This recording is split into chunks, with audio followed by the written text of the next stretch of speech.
My 50-year-old husband, the man who had once been gentle and respectful, lay dying beside me. His final words were a dagger to my heart.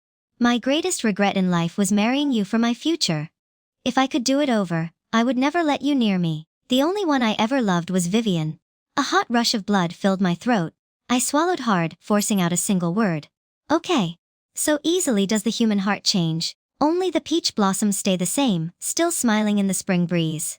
Through blurred eyes, I saw the long avenue lined with those blossoms, and the young beggar who had once looked at me with desperate hope. This time I wanted nothing to do with him. A gentle wind stirred the peach petals, scattering them like fragments of a dream, and I woke with a start. I was back in the year I came of age. Outside, a servant's angry voice rang out. "How dare you block our young lady's carriage? Are you looking to die?" I stepped down from the carriage, and froze. Before me stood a slender young man, bowing low in respect. Felix, the same man who would one day become my husband. The same man who, in my previous life, had poisoned me. I could still hear his cold deathbed voice. "Madam, if you hadn't saved me back then, I would have owed you nothing. I could have married Vivian." The sound of approaching footsteps pulled me back to the present. My throat still burned faintly from the phantom poison. Vivian, my half-sister, walked toward me with her maid and nursemaid. Gold hairpin glinting in the sunlight, she swayed delicately, her lips curling in a gentle smile. "Sister," she said sweetly, "weren't you going to Conan's temple to pray? Why are you standing here?" I clenched my fists, nails digging into my flesh. I could still hear Felix's bitter voice near the end. "I married you instead of Vivian because I wanted to secure my future. It was a wise mistake." I studied myself and looked at the dear girl in front of me. "Vivian," I said, hoarsely, "I'm not feeling well. I will not be going today." After boarding the carriage, I hid nearby and watched everything unfold. "Why is there a beggar here? He stinks. It is making me sick." Vivian recoiled, pointing at Felix with apparent disgust. "Get away from me." Felix took notice as soon as she appeared. Of course, that familiar voice would not go away so easily. I had less and spoke gently for 50 years. "You misunderstand, miss. I am not a beggar. I am a scholar. On my way to the spring exams, I was robbed by mountain bandits. That is why I look like this." He'd said the same thing in my previous life. I only realized later that it was a lie. His father had died prematurely, and his family was impoverished. He studied with the few coins his elderly mother earned while washing clothes for villagers. Felix, sensing Vivian's disdain, quickly pulled out a document and offered it as if it were a treasure. "This is my identification, complete with the official seal. Please take a look." Vivian did not even touch it. The document fell to the ground, trampled by passing feet. "What if you have papers?" she sneered. "You are still just a beggar." After a brief pause, she tossed a copper coin toward him. "Here, I will be generous. Because you're a scholar by yourself, a bun." The coin clinked to the ground in front of him. Her message was clear. If he wanted it, he'd have to get it himself. Felix froze, his lips moved but no words emerged. I knew he was furious inside. He may have been poor, but he was proud. Vivian crushed that pride to dust. Even angry, he couldn't bring himself to lash out in front of the girl he admired. In my previous life, I had compared his circumstances. I gave him 100 taels of silver, paid for him to stay in the most luxurious hotel in the capital, and even asked my father for assistance with connections. But he never treated me so generously throughout our 50-year marriage. I was always the one who compromised and yielded. His devotion had been nothing more than empty words. Vivian may have been born to a concubine, but she was still the daughter of a marquise. She never understood how difficult Felix's life had been. Tossing a coin to a filthy beggar was already a generous act of charity. As I watched the proud and handsome young man blush with shame and want to disappear into the earth, I quietly laughed to myself. Let us see how happy he and Vivian are this time. More than 2 months later, the results of the spring exams were released. "Congratulations, second miss. That's the number you gave to Coin's tea." He passed. A servant rushed inside. Vivian and I were enjoying tea, full of excitement. Vivian was overjoyed, tugging on my arm in delight. "Sister, I never expected my master Felix to be so knowledgeable about his studies that he passed." I nodded. How could he not? In my previous life, he was the top scholar in the country. His elegant calligraphy and distinct viewpoints had impressed the emperor himself. His Majesty was delighted to personally name Felix the champion of brilliant success from humble beginnings. To be honest, he got lucky. The emperor wanted to promote commoners to balance the aristocracy. On the day of the celebration parade, he approached our marquise and proposed marriage as the only legitimate daughter of the household. My parents loved me dearly. They couldn't bear marrying me off to someone from a lower class. but I admired Felix's intelligence. I insisted on marrying him. My father eventually relented, even as my mother wept bitterly by his side as a result of my pleas. After our marriage, Felix benefited from my father's connections. He generously supported us, allowing me to bite comfortably. I put my heart and soul into managing the household so Felix would never have to worry about it. I even cared for his aging mother without complaint for 50 years, but his unfulfilled love for Vivian was evident when I nodded. Vivian beams with pride. Sister, you were present that day, too, but in the end, I was the one who assisted him. Isn't it fate? She giggled, her eyes shining. Sister, I'm nervous. What if he comes and proposes? Should I marry him? I looked at her flushed face and gently asked, Vivian, do you like him? Vivian covered her face with a handkerchief, blushing. He has good looks. I do not dislike him. Just as I thought she had changed, she added. But the thought of how poor and pathetic he looked that day makes my skin crawl. What would my life be like if I married him? I smiled faintly. That was the honest Vivian. Legitimate or not, she looked down on anyone below her, and her contempt did not fade. Even when they achieved success softly, I said, Vivian, this is a decision that will shape the rest of your life. I cannot tell you what to do, but your father has always been open-minded. If you genuinely like him, he will support you. Vivian may have come from a noble family, but her mother had conceived her by impersonating a mermaid and sneaking into my father's bedroom. Everyone in the capital's upper circles was well aware of this. If she wanted to marry above her station, she'd have to accept the status of concubine. If she married into a lower-income family, she could be the official wife, but she didn't want that either. In a previous life, my father married her off to the son of a wealthy merchant outside the city, and although merchants frowned on that family, they treated her with kindness. Her husband adored her, remained faithful throughout his life, and never took another woman. But she looked down on him, despised her in-laws, and nearly tore the family apart. This time, she was marrying Felix. Things may be different, big sister. You also met Felix the yen master that day. Her questioning tone made me uncomfortable. In an instant, my expression turned cold, and I interrupted her mid-sentence. Even if Felix were the only man left in the Wood Kingdom, I'd rather grow old alone than ever. Look at him, you can see I was angry. Vivian quickly attempted to pacify me. Vivian, the big sister, spoke out of turn. Please forgive me.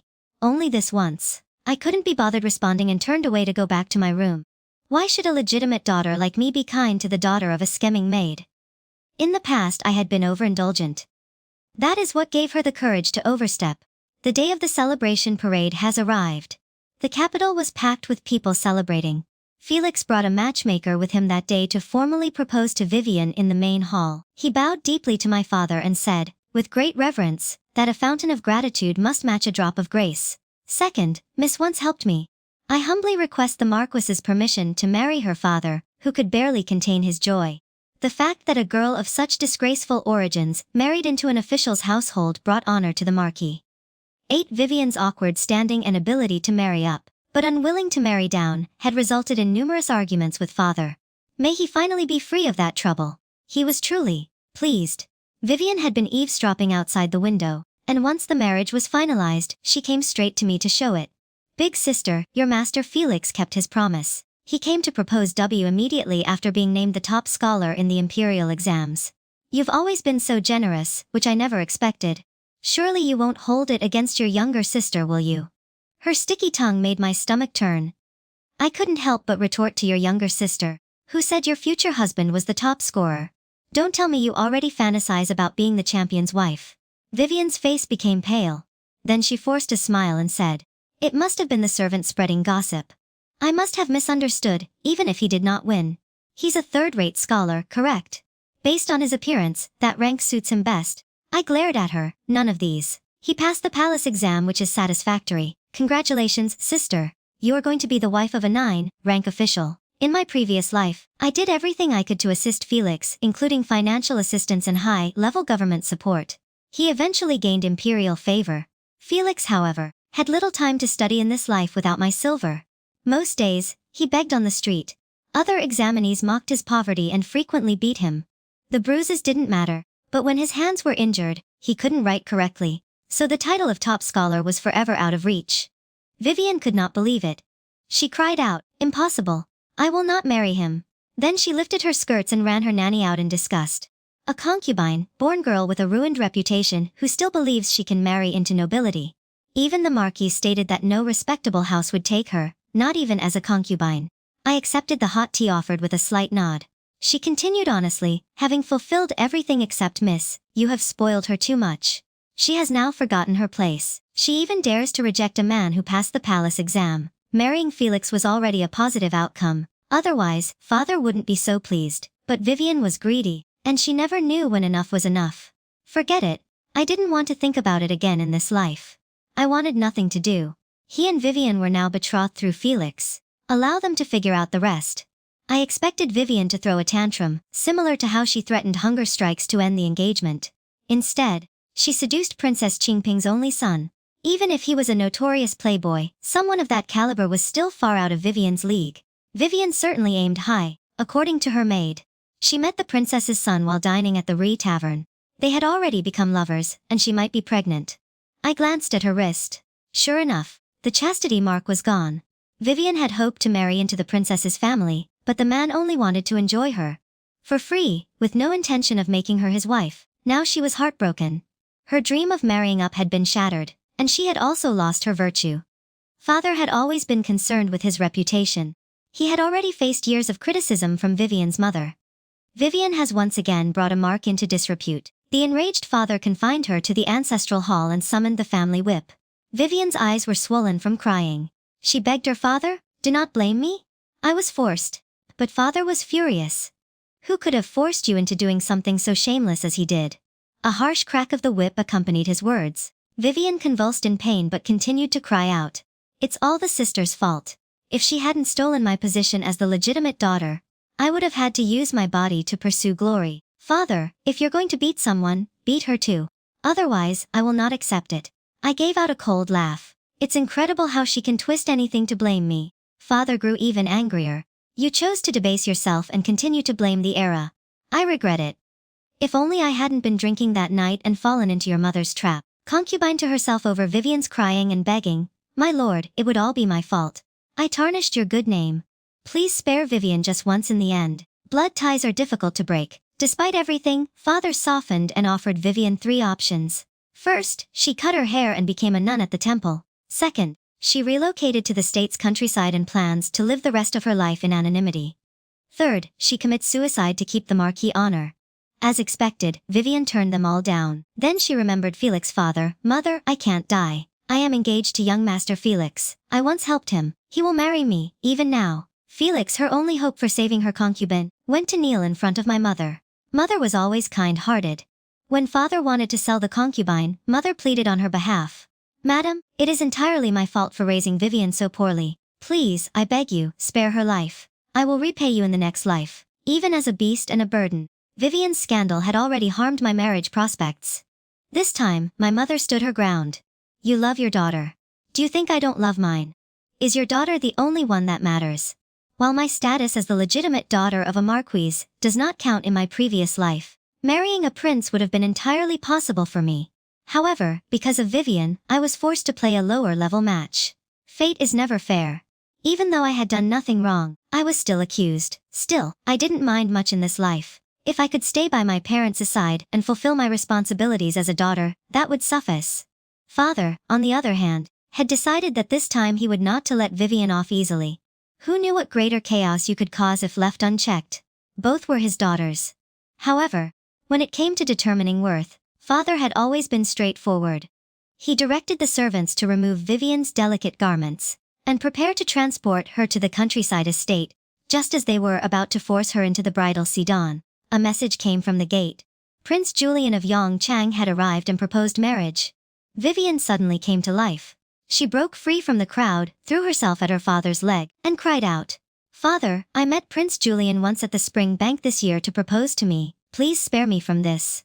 Li, her mother's concubine, straightened her back, shot a disdainful look at my mother, and smirked at father. My lord, Vivian now carries the Marcus household's glory.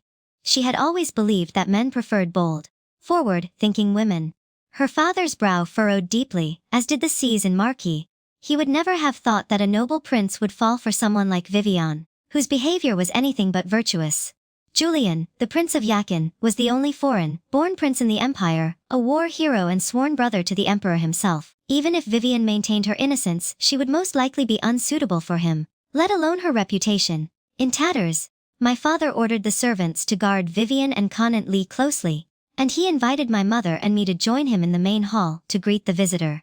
Despite her promise to behave, Vivian bribed a servant and sneaked out, terrified of losing her supposed fate with the prince in the hall.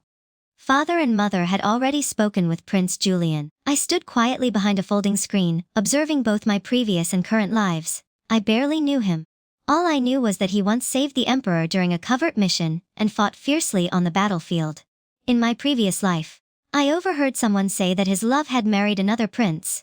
Julian never married for the rest of his life because I was lost in thought.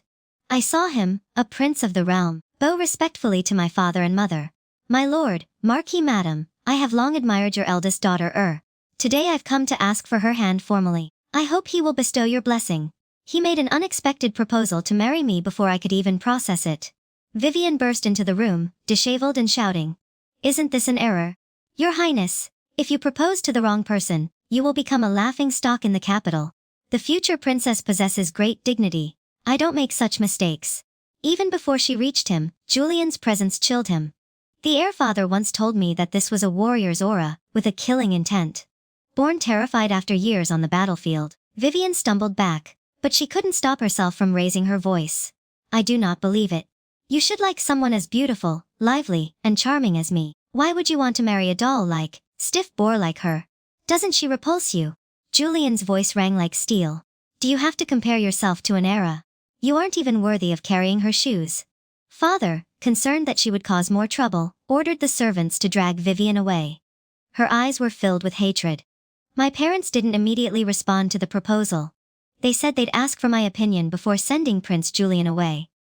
Before leaving in front of the maids and servants, Julian turned to me. Please believe in me. Just allow me to take care of you. Remembering that in his previous life, he had remained unmarried triggered a deep longing in my chest. My mother appeared both happy and reluctant. Allah, what do you think about Prince Julian? I've heard that he is a man of integrity. He does not even have maids in his inner quarters. I will be relieved if you marry him. The fact that he came to propose now, when your name is in ruins, shows how much he cares for you. Father's tone was probing and rich with meaning. Allah, when did you get to know Prince Julian? He never intended to marry. Why does he want to marry you? I was confused in both lives. Aside from rumors, I knew little about Julian. This time, I had not even considered marriage. When other families came to propose, I asked my mother to turn them all down. But now that Vivian's scandal has sparked citywide gossip, this marriage is no longer solely my decision. Marrying Prince Julian was undeniably my best option. I did not sleep all night. As soon as the sun rose, I went to see my mother. Mother, I am willing to marry him. For some reason, the image of that noble prince bound to my father moved my heart, so be it. If fate allows us to become husband and wife in this life, that would be a blessing. Even if I don't love him yet, I'll do everything I can to make his life happier and more complete. My mom was overjoyed. As long as you are willing, I will start the preparations. You can expect a 10-mile-long procession of red bridal bales. My eyes read mother, I can't bear to leave you and father. She gently dabbed my tears with a handkerchief, silly girl. Which woman does not eventually marry, as long as you and the prince are happy? That is all that matters. My mother had always lavished me with affection. Despite her previous disapproval of Felix, she planned a wedding procession with 128 bridal chests. For me, that dairy and my father's support helped Felix rise gradually, eventually becoming the empire's grand chancellor. But Julian was already a prince. He lacked nothing. He did not need my help. This time, at the very least, I'd live a better life if the news of my engagement to Julian hadn't shaken the entire capital. Nobody expected a ruined woman like me to become the princess consort for a while. Every tea house in the tavern was abuzz with talk about me and Julian. Some even claimed he had remained unmarried for years to wait until I reached legal age. The young princess residents did not dispute any of it. They allowed the rumors to spread and investigated so thoroughly that bookstores began publishing stories about us. When Nanny told me this, I was busy embroidering a sachet for Julian. In my previous life, I'd heard that he had chronic headaches and difficulty sleeping as a result of his wartime experiences. The sachet was filled with calming herbs. I hoped it would give him some relief. Suddenly, a servant burst in, his eyes shining with excitement. Miss, come quickly. The emperor himself has arrived to deliver the betrothal gifts to Prince Julian. There are too many to count. His Majesty spoke. The prince offered everything in the royal household, even requesting additional items from the imperial household department. He was afraid it would not be enough for you. Julian was initially a stranger to me. I even feared him, given the cold aura he exuded that day. But when I saw him in the front courtyard, holding a fixed scroll of gifts and smiling at me, I felt deeply moved. Whatever his motivation for marrying me, he treated me with sincerity.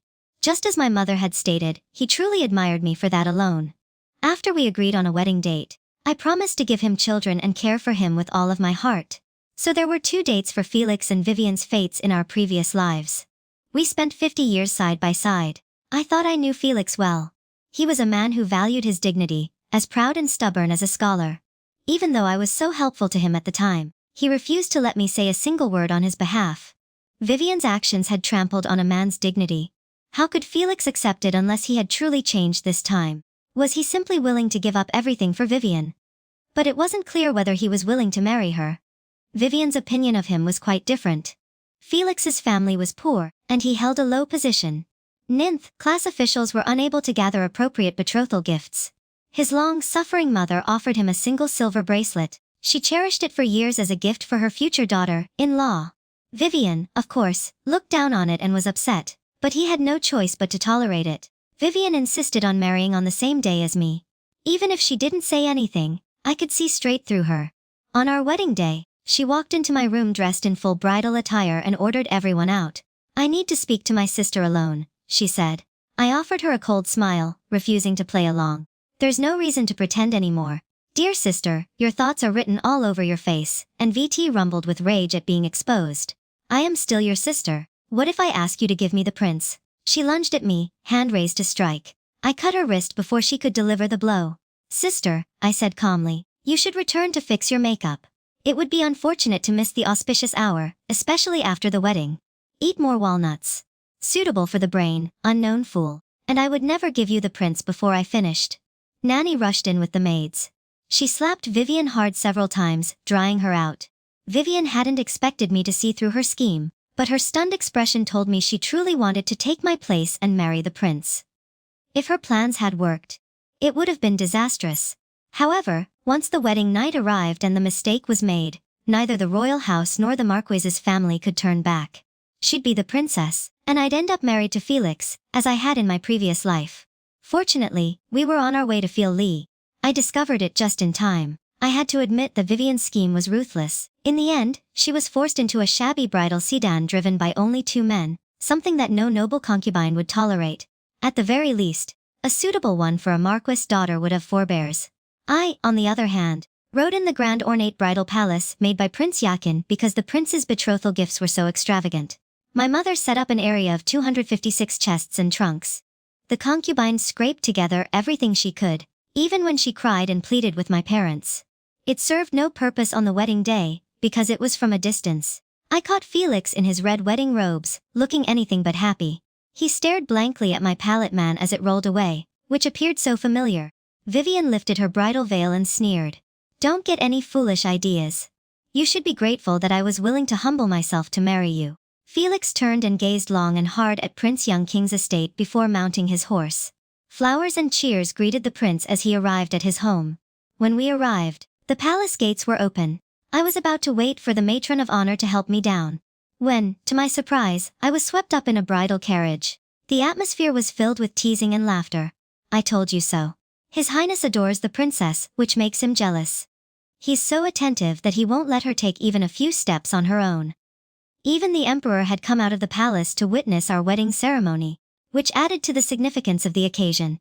Afterward, I was led to the bridal chamber, where I sat under the warm glow of the dragon phoenix candles. I was both nervous and hopeful. I wasn't sure how to deal with Julian, having lived once before. I was fully aware of what was about to happen. Time passed, and when I heard the sounds outside, I quickly pulled the red bridal veil over my head and sat straight. When the veil was lifted, I saw him tall and strikingly handsome. His gaze was tender and nervous. He stammered, "Shall we also retire?" This man, Prince Yangche, who once charged so furiously on the battlefield, couldn't even say a complete sentence on his wedding night. If anyone found out, they'd mock him endlessly, and I suddenly felt less nervous. I reached out to remove his outer robe, wrapped my arms around his neck, and tilted my face up to meet his. His body stiffened, and cold sweat formed on his forehead. But this time, he couldn't hold back my love. He whispered, "Sly, you're willing, aren't you? I want us to be husband and wife in every way." Just like that, my soft, willing body melted into his arms. He held me with the utmost gentleness, taking the lead but being cautious in every move. I could feel him holding back, afraid of hurting me. I nodded and whispered, "Yes, I had already resolved this long ago.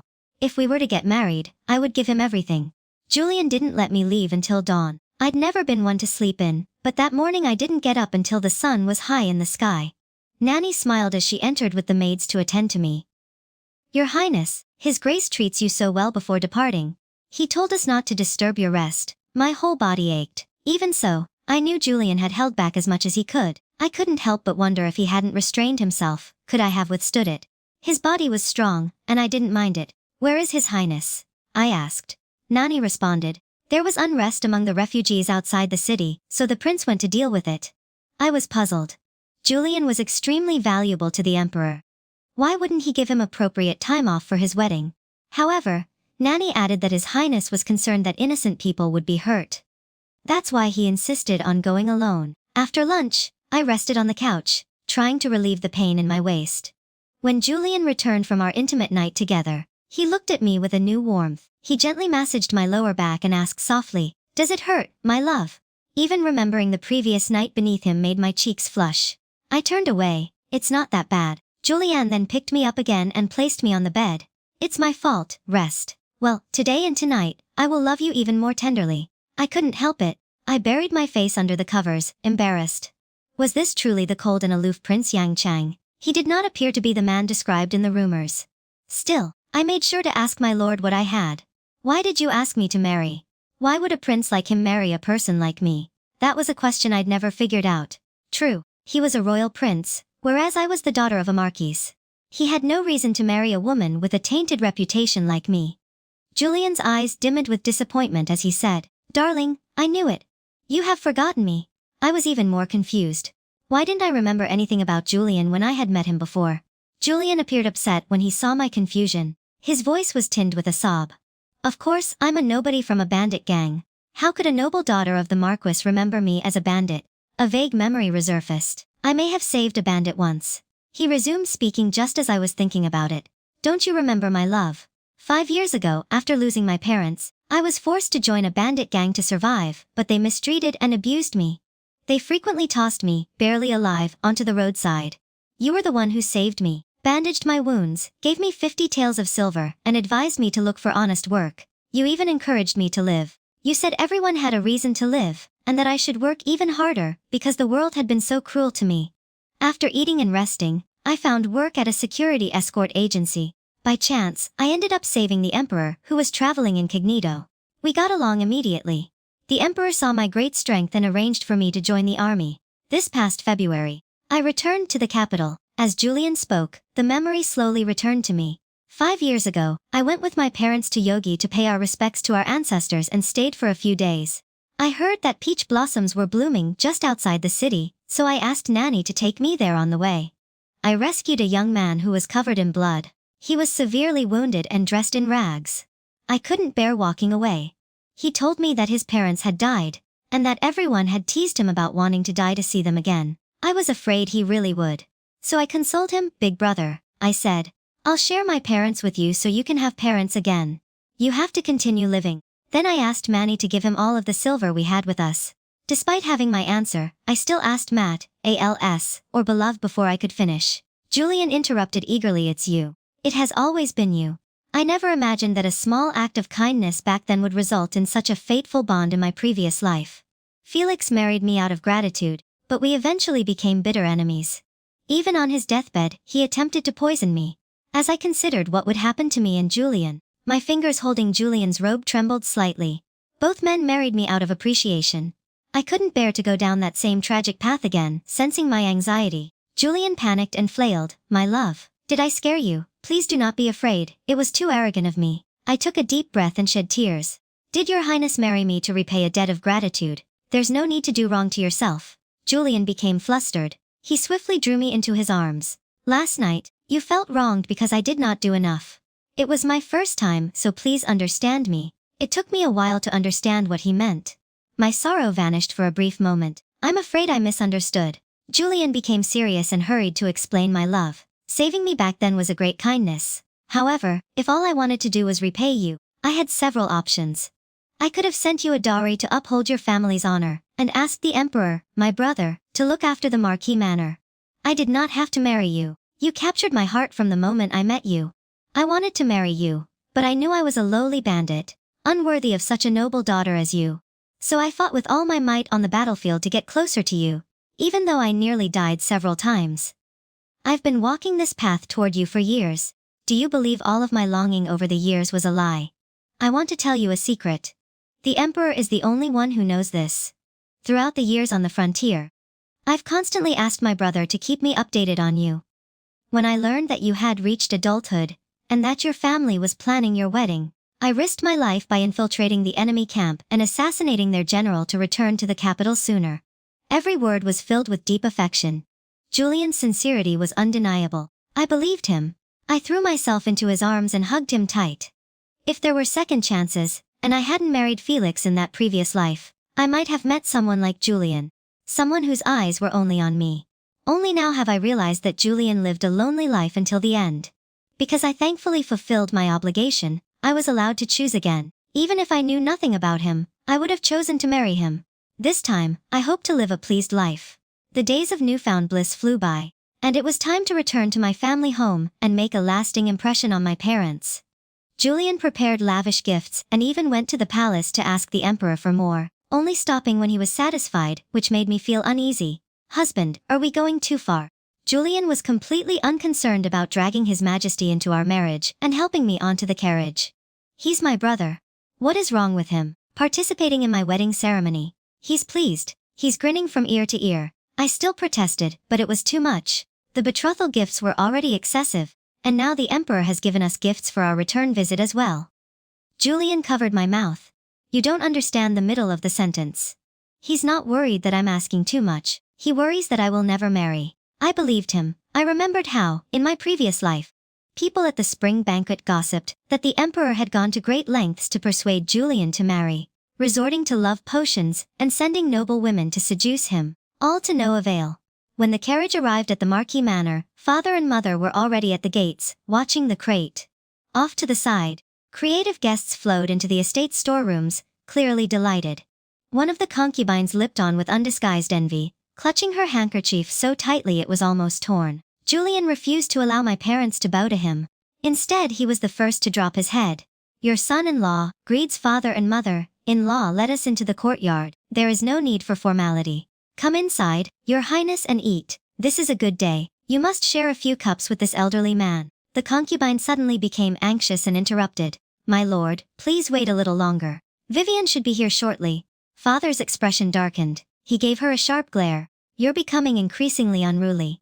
Do you even know where you are? Who are you to create His Highness and this Marquis? Wait. With that, father flung his sleeve and strode away. Julian and I followed them in together. Concubine's eyes were red, but she stubbornly held back her tears, refusing to let them fall. As soon as we entered the courtyard, father pulled Julian aside to talk in the study, while mother led me into her own garden. Mother's eyes welled up with worry. Era, is the prince truly treating you? Well, I could only tell her about the time I met Julian, and the young Jewish mother nodded repeatedly as she listened. She mentioned that she had worked as a nanny and a midwife, and once you saved a dying bandit, who turned out to be Zhengchang's prince. Now that I know this, I feel much better. Then we talked about the era when the concubine mother frowned. You probably don't know yet. Vivian is causing trouble in her in-law's home, and the concubine is also concerned, but all she can do is cry.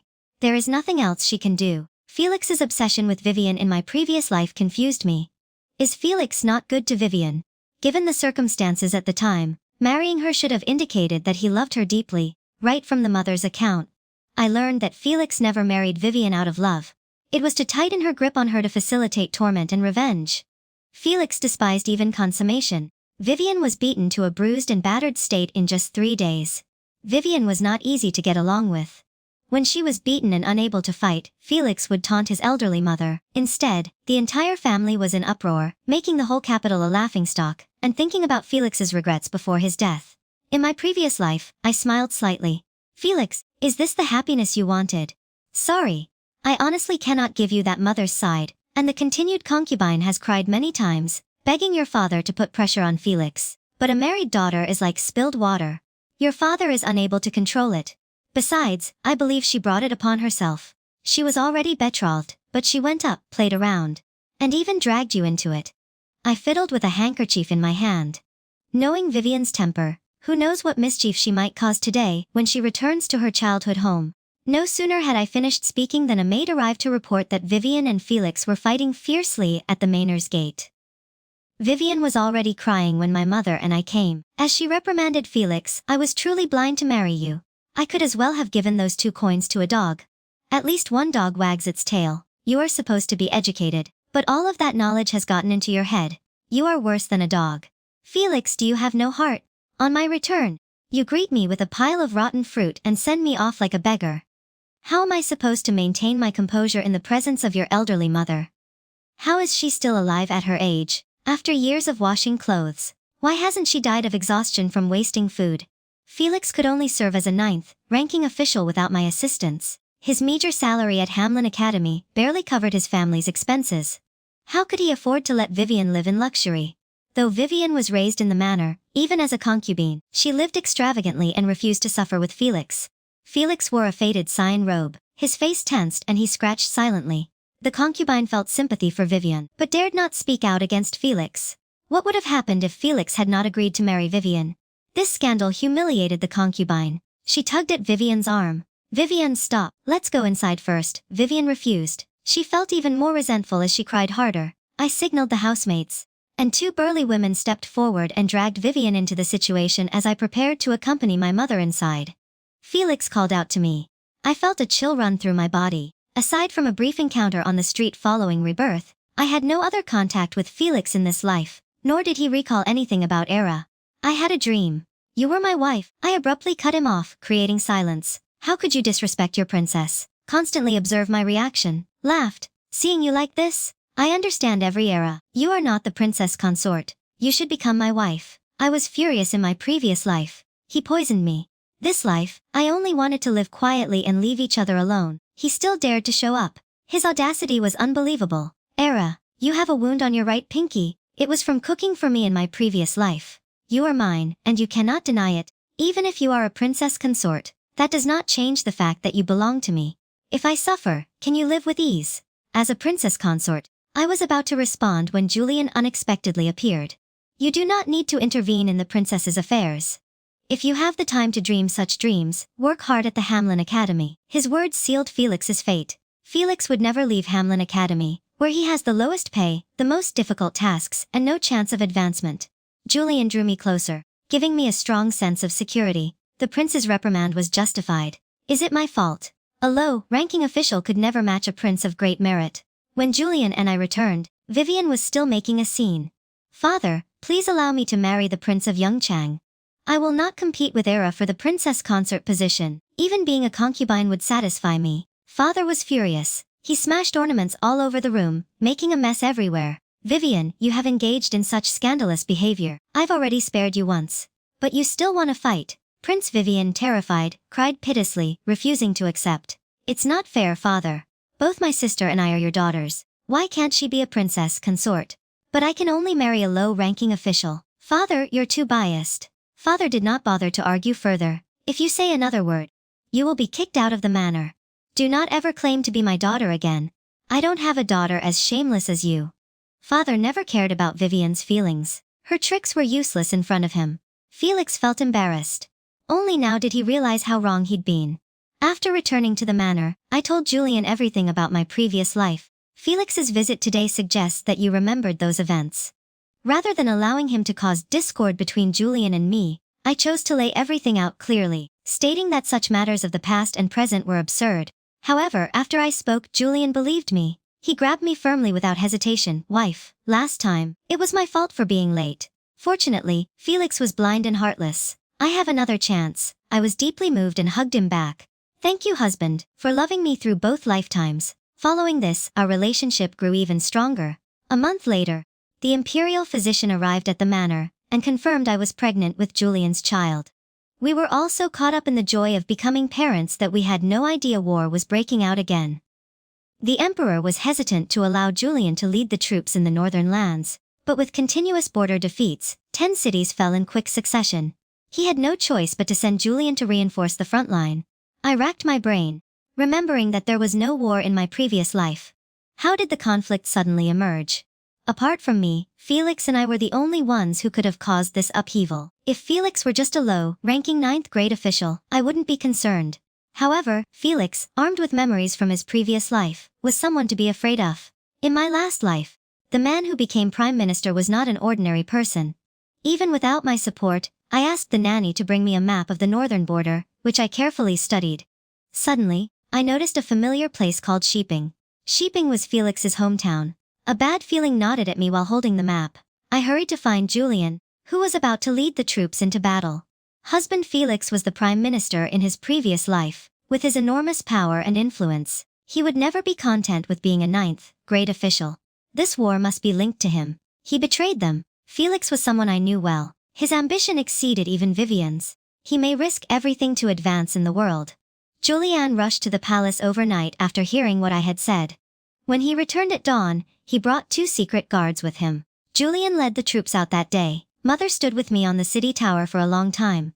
She comforted me gently. Ira, don't worry. The prince has never lost a battle, and this one will be no exception.